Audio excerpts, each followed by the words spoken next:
پیارے بچوں، ہماری کہانی چل رہی ہے حضرت نوح علیہ السلام۔ تو پیارے بچوں، ہم نے پہلے حصے میں اس کا کہانی کا دوسرا حصہ ہے۔ پہلے حصے میں ہم نے سنا تھا کہ شیطان نے پٹی پڑھائی نوح علیہ السلام کی دنیا میں آنے سے پہلے۔ پٹی کیسے پڑھائی کہ کچھ نیک لوگ تھے، 5 عدد، وہ دنیا سے چلے گئے۔ تو شیطان نے لوگوں کو کہا کہ دیکھو، وہ نیک لوگ تھے، اللہ کے ولی تھے، آپ جب ان کے پاس جاتے تھے تو آپ اللہ کو یاد کرتے تھے، کیونکہ پیارے بچوں، نیک لوگ تو ایسے ہی ہوتے ہیں نا، جب انسان ان کے پاس جاتا ہے تو انسان کو اللہ یاد آتا ہے۔ تو شیطان نے کہا کہ اب وہ تو دنیا سے چلے گئے ہیں، تم ایسے کرو کہ ان نیک لوگوں کے بت بنا لو، ان کی تصویریں بنا لو، جیسے وہ تھے اس طرح ان کی تصویریں بنا لو ایک کمرے میں یا کسی جگہ۔ تو پھر جب تم وہاں جایا کرو گے تو پھر وہاں تم بیٹھ کے اللہ کو یاد کیا کرو گے۔ تو جیسے ان کی زندگی میں تمہیں ان کے پاس جانے کا فائدہ ہوتا تھا، اب ان کے دنیا سے جانے کے بعد بھی تم یہ فائدہ اٹھاؤ اور تصویریں بناؤ، ان کے بت بناؤ، اور پھر ان کے پاس جا کے بیٹھا کرو تاکہ تم اللہ کو یاد کرو۔ اب شیطان نے ان کو یہ پٹی پڑھا دی، ان کے دل میں یہ بات ڈال دی، انہوں نے اس پٹی کو پڑھ لیا اور اس کے مطابق انہوں نے وہ ان کے بت بنا دیے۔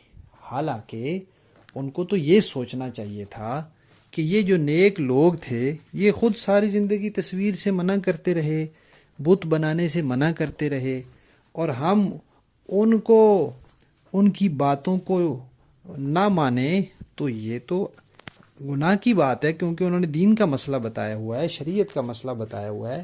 ہمیں اگر ان سے محبت ہے، ہم ان کے پیچھے چلنا چاہتے ہیں، تو پھر ہمیں ان کی بات ماننی چاہیے۔ لیکن شیطان نے ایسی پٹی پڑھائی کہ ان لوگوں نے بت بنا لیے۔ اب وہ وہاں جاتے، ان کے پاس جا کے بیٹھتے اور اللہ تعالیٰ کو یاد کرتے۔ تھوڑے عرصے میں وہ جو اس وقت کے لوگ تھے وہ بھی فوت ہو گئے۔ پھر اور جو ان کی اولادیں تھیں، اب ظاہر بات ہے انہوں نے تو ان بزرگوں کو دیکھا ہی نہیں ہوا تھا۔ تو شیطان نے ان سے کہا کہ یہ تمہارے بڑوں کے بزرگ ہیں، ان کے نام کے بت ہیں یہ، تم جب ان کے پاس جاؤ تو ادب سے بیٹھا کرو، عقیدت سے بیٹھا کرو، جیسے تمہارے بڑے ان بزرگوں کے سامنے عقیدت سے بیٹھتے تھے۔ اب ان لوگوں نے اپنے بڑوں کے قصے تو سنے ہوئے تھے نا، کہ ہم ان بزرگوں کے پاس جاتے تھے، تو بزرگوں کے پاس بندہ جاتا ہے تو ادب اور احترام سے بیٹھتا ہے۔ اب اس طرح شیطان نے ان لوگوں کے دلوں میں بتوں کا ادب ڈال دیا اور ان کی عقیدت ڈال دی۔ اب کچھ عرصہ اور گزر گیا، پھر وہ لوگ بھی دنیا سے چلے گئے۔ اب ان کے بعد والے آئے تو انہوں نے تو ان بزرگوں کے ماننے والوں کو بھی نہیں دیکھا تھا۔ تو ان کو شیطان نے کہا، بھائی یہ تمہارے بڑوں کے بزرگ ہیں، یہ بہت پہنچے ہوئے ہیں، تم ایسے کرو کہ ان کے سامنے جھکا کرو، ان کو سجدے کیا کرو، تو اس طرح اللہ تعالیٰ تم سے خوش ہوں گے اور یہ بزرگ خوش ہوں گے اور یہ اللہ تعالیٰ کے پاس تمہاری سفارش کریں گے، تو اس طرح تمہیں بہت نیکیاں ملیں گی۔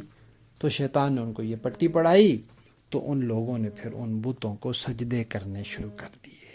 تو اس طرح پھر انہوں نے ان بتوں کی عبادت شروع کر دی، سجدے کرتے، اور تو سجدہ تو صرف اللہ تعالیٰ کو کرنا ہوتا ہے، عبادت تو صرف اللہ تعالیٰ کو کرنی ہوتی ہے، لیکن شیطان کی پٹی پڑھانے کی وجہ سے وہ لوگ ان بتوں کی عبادت کرنے لگ گئے۔ پھر وہ ان بتوں کی عبادت پر اتنے پکے ہو گئے کہ اگر کوئی ان کو سمجھاتا تھا نا تو وہ اس کو کہتے تھے تم غلط ہو، ہم صحیح ہیں۔ تو اس طرح کر کے شیطان نے ان کو کفر میں اور شرک میں مبتلا کر دیا۔ پھر کیا ہوا، پھر ہم انشاءاللہ کہانی کے اگلے حصے میں سنیں گے۔ کہانی کا حضرت نوح علیہ السلام والی کہانی کا دوسرا حصہ ختم۔